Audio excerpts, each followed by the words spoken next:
They say that Vero's the answer to Instagram. Is it? Let's talk about it.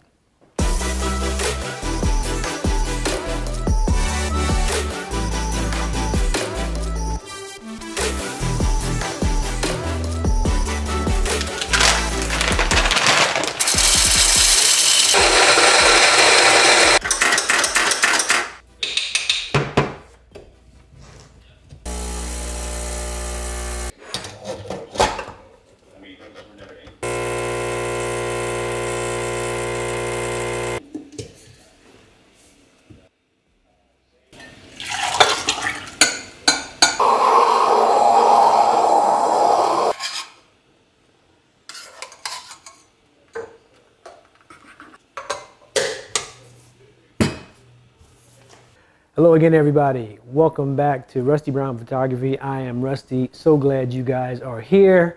Hopefully you too have enjoyed a really good cup of coffee. If you're going to do coffee, you got to do coffee right. But that is not why I'm here today. Here we're to talk a little bit about Vero and Instagram, right? And this is going to be a totally different approach than some of the videos you may have already seen on it. There is no debate, in my opinion, that Instagram is not for photographers, and it hasn't been for quite some time. There is one video, and I'm going to put it in the description, that I would like you to take some time and look at. If you don't know who Chris Howe is, he's an amazing creator. I think he's still in Canada, but super good dude. And in February of 2021, Chris did a really good video on Instagram and the power of Instagram and how it was altering so many photographers. And one of the best examples that I've ever heard was in that video, where he talked about this, once in a lifetime epic trip that he and his wife Lizzie were taking to Iceland. So at this time, the intent of the video was more about all the ways that we were changing our creativity. He and Lizzie on this great trip to Iceland, and he's got all this vast scenery and landscape, but all he was doing was turning his into little, vertical shots so that it could do well on Instagram. And in one particular case, I think he said that, Lizzie was setting up a shot, and he stopped her from taking the shot to have her orient the camera so that it was vertical. And it really hit him then that now he's impacting another creator and telling another photographer, you need to shoot this way so that Instagram likes you. That was February of 2021. I don't know when I started saying the same thing. It was some time ago, and I'll put a card up somewhere in here to an episode that I did about where we should post. And I talked about that too, that Instagram just isn't the platform for photographers. I don't think it's been that way for a while.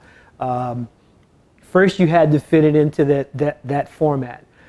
Next, when Instagram decided to go chase after another platform, stories became the thing. So if you were a photographer, you had to change up and start getting smart on stories and what they mean, etc. And then more recently, it's all been about Reels as they try to become, TikTok. So again, no debate that Instagram isn't the platform for photographers that it once was. The question is, what is now? And why there seems to be so much focus on Vero being that answer. So that's what I want to talk about today, is why Vero? Specifically, why Vero? By now, I'm sure you've all seen the dozens of videos on YouTube, most of which, if you go through and just do a search on Vero, are people endorsing all the reasons why you should switch to Vero. Some of them are how you use Vero. A couple are anti-Vero, but for the most part, there's just this mass amount of videos, and now you get to add this one to that number, that are talking about Vero. I think the reason why, and that's why I tie this why Vero, is because they got a super creator to endorse it.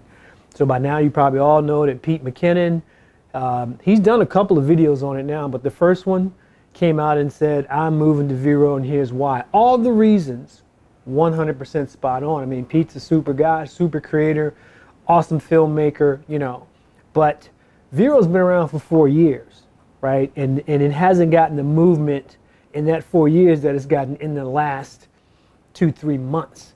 So it started, I think, with Pete's video, and then others started getting on board. Since that time, Pete has made a second video, and if I'm not mistaken, you can find them on a couple of other creators, videos as well. You've got a featured, I think they're called featured contributor, which Pete is, endorsing Vero. Now here's the thing, this doesn't mean that he's not posting on IG.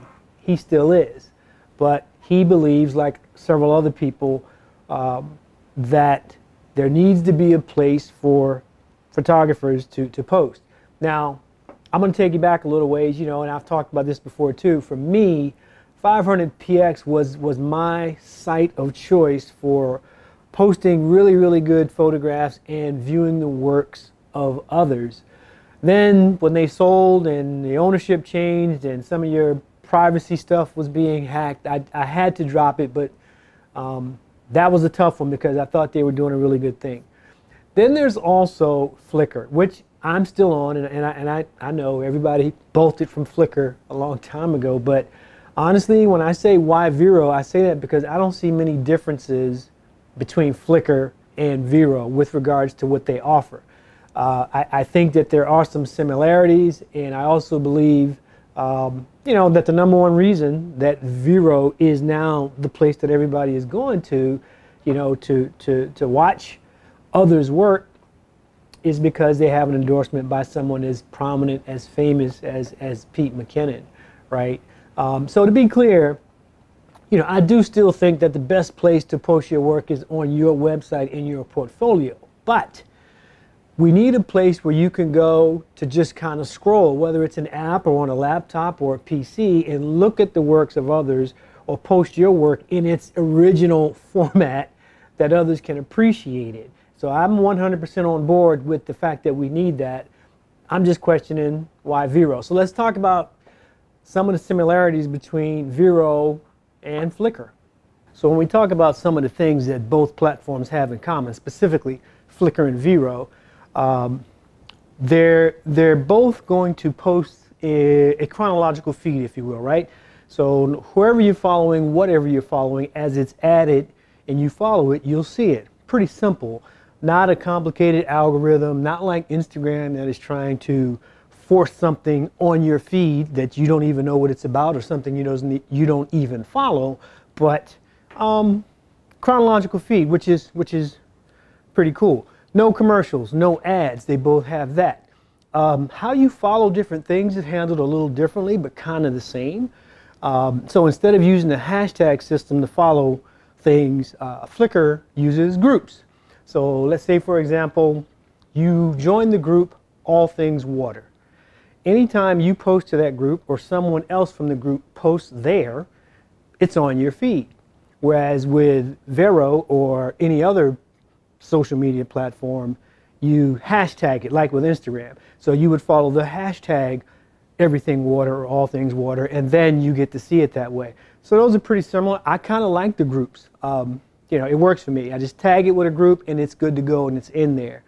The other thing that both do is they use very little compression on your photograph. So first and foremost, it doesn't have to fit into the size of a phone, which is huge. Secondly, if you take a sweeping landscape photograph, I'm going to see that when I look at the feed that has your picture in it. It won't be compressed so much, and there's something to be said for that, in terms of how much of your art form are you willing to have altered for the sake of likes or the platform, and I think that's kind of where Instagram has gone. To me, Vero isn't the first platform that's offered something like it's offering.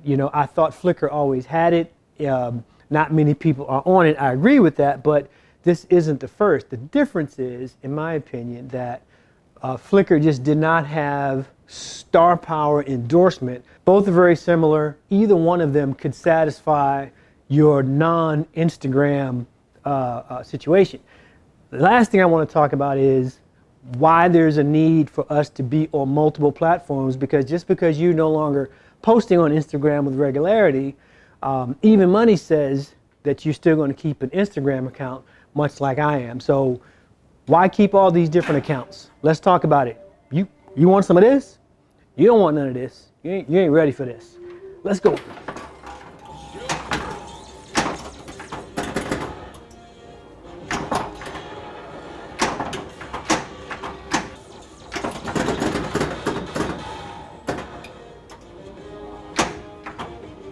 So here's the thing, right? At the end of the day, all of these platforms have a different significance in terms of what they bring to the table.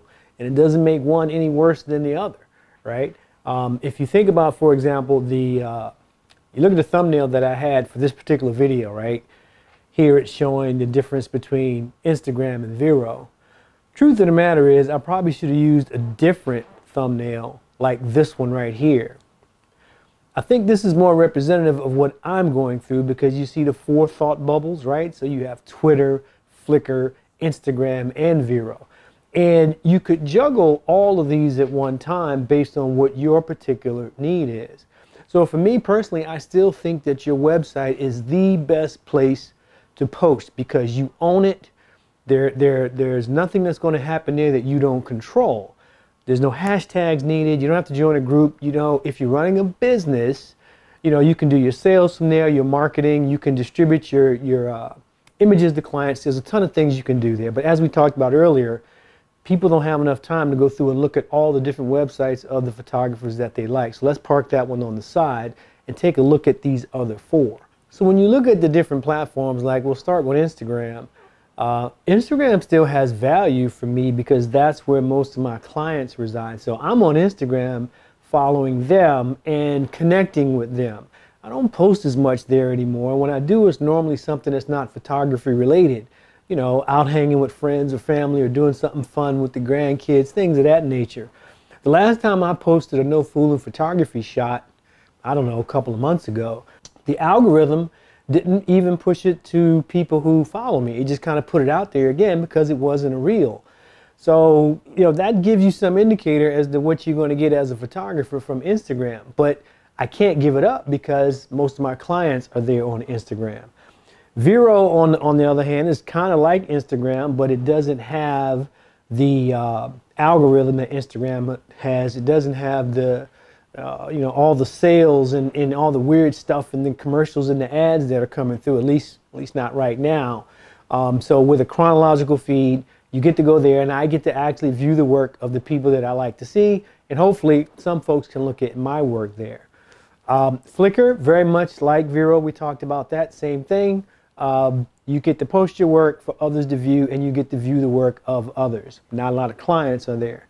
And lastly, there's Twitter. And for me, Twitter is the one application, social media platform, if you will, that I'm on pretty much every day. It is also the one that doesn't require you to post a picture. Like sometimes I want to do something within the photography realm that doesn't involve me posting an image, right? But with Instagram, Vero, and Flickr, you got to post something to say something.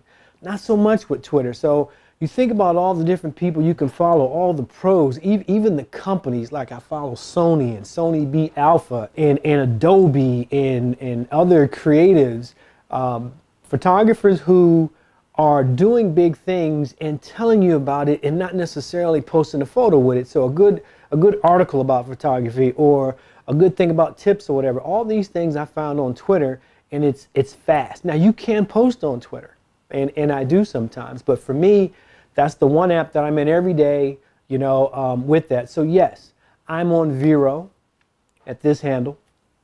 I'm on Instagram at this handle. I'm on Flickr at this handle.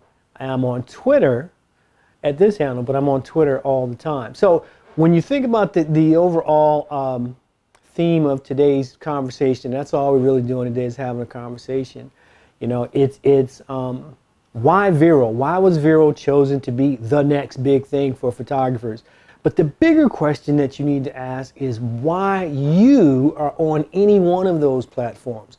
Why do you have a website? Why are you on Instagram? Why are you on Twitter? Why are you on Vero? Why are you on Flickr if you're one of the 3 or 4 people like me that is still on there? And let that be the driver. So the days should be gone of us having to chase an algorithm, of us having to chase likes, We should be able to use these platforms in any way that's going to help us be as creative as we want to be, as artistic as we want to be, as business-minded as we want to be. Whatever our driver is, that should be the reason to go there. So don't just ask why Vero is the next big thing. Ask why you are on platform X.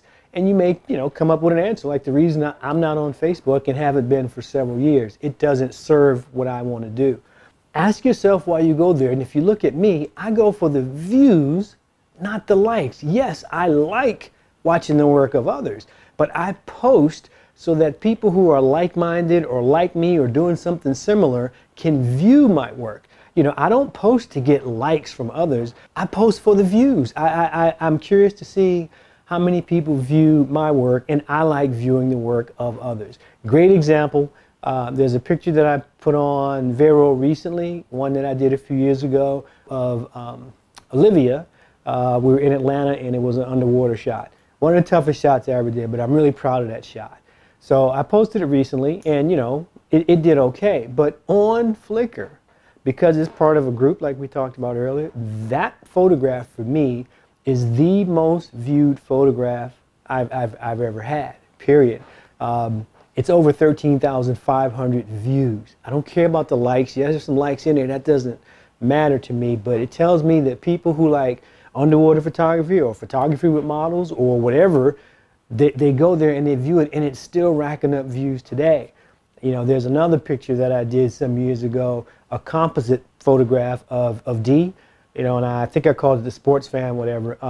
But it's basically her watching her favorite team, her favorite football team, I should say, from the same sofa, but wearing different things. And I had a lot of fun with that, and I believe that one got over 4,000 views. So what that tells me is that there are people who can resonate with the type of shooting that I'm doing and the types of photos that I'm posting. So Vero's here. It's not going away. That's cool.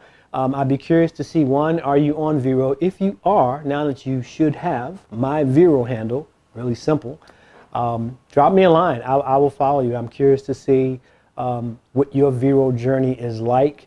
I would also like to know if you're still an active poster on Instagram, because honestly, I don't think it's like my thumbnail represents. It's bigger than that. It's not just Instagram and Vero. It's about where a photographer goes to post his or her work, where a photographer goes to view work that they're proud of or work that they would like to see that inspires them. And that's what keeps me going here. So again, let me know if you haven't had the chance to do so. I would ask that you please give a like and a subscribe if you are so inclined, because I do enjoy bringing this kind of content to you. I know today we didn't do any shooting. I didn't talk about any shots. I didn't talk about any editing technique. I'm just kind of curious as to what the community is thinking about the social media world and where photographers post. So hope everybody is continuing to crush it in 2022. You know our motto, be a better photographer this year. Yes, 2022 is closer to the end than the beginning, but there's no reason we can't go out strong. Keep doing what you're doing out there. Keep crushing it, and I will look forward to talking to all you guys in the next video. Take care.